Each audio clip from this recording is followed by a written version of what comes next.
그런데 한동훈 장관이 2위는 좀 이례적인데 그거는 이제 민주당 의원님들의 공로가 저는 크다고 봅니다. 말씀하신 대로 한동훈 장관에 대해서 언급하지 않겠습니다. 예. 윤석열 대통령이 당선된다 하여도 자신은 대통령 부인 이상의 어떤 그런 정치 행보를 하지 않겠다라고 철석같이 약속을 했는데 대통령 부인의 역할과 선을 지키면서 활동하실 수 있도록 수정이 돼야 된다. 윤석열 정부가 들어선 이후에 국회에서는 어떤 일이 일어났는지를 이 인물 순위가 그대로 보여주고 있다고 생각합니다. 1000명의 시민께 윤석열 정부 1년을 정리할 때 빼놓을 수 없는 사람들을 3명까지 한번 꼽아달라고 부탁을 해봤습니다. 53.8%의 선택은 대통령 배우자인 김건희 여사고요. 최고의 선택은 전체 응답자 56.3%의 선택을 받은 한동훈 법무부 장관입니다. 그런데 한동훈 장관이 2위는 좀 이례적인데 그거는 이제 민주당 의원님들의 공로가 저는 크다고 봅니다.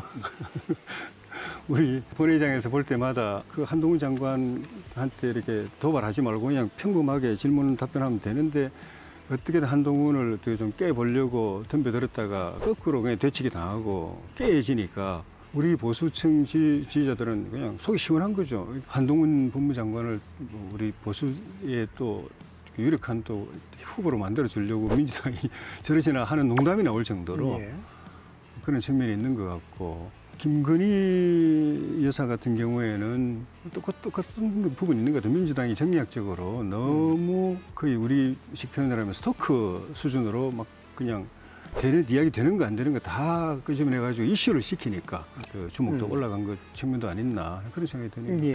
말씀하신 대로 한동훈 장관에 대해서 언급하지 않겠습니다. 예. 김건희 여사 같은 경우는 공동 대통령이냐라는 이런 말들이 나옵니다.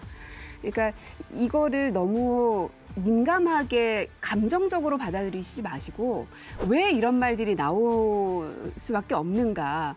국민들의 민심에서 그 말들이 저절로 튀어나오고 있는 건데요. 그 왜 그러냐면 뭐 임기 내에 개식용 종식 노력하겠다. 또 정부가 생사 확인과 귀환에 힘써야 한다. 이러한 발언들은 대통령이 응당하셔야 될 이야기죠. 그러나 이게 여사의 입을 통해서 나오다 보니 이건 뭔가 하는 생각이 드는 것이고요.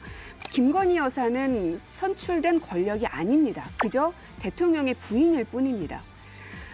그래서 지금 너무 시급한 거는 이부속실을 빨리 만들어야 됩니다. 왜 그러냐면요. 이게 1부속실 안에 여사와 대통령이 함께 있다 보니 여사가 몰라야 될 사안들까지도 알 수밖에 없는 상황입니다. 그분이 어떤 악의적인 의도가 없어도.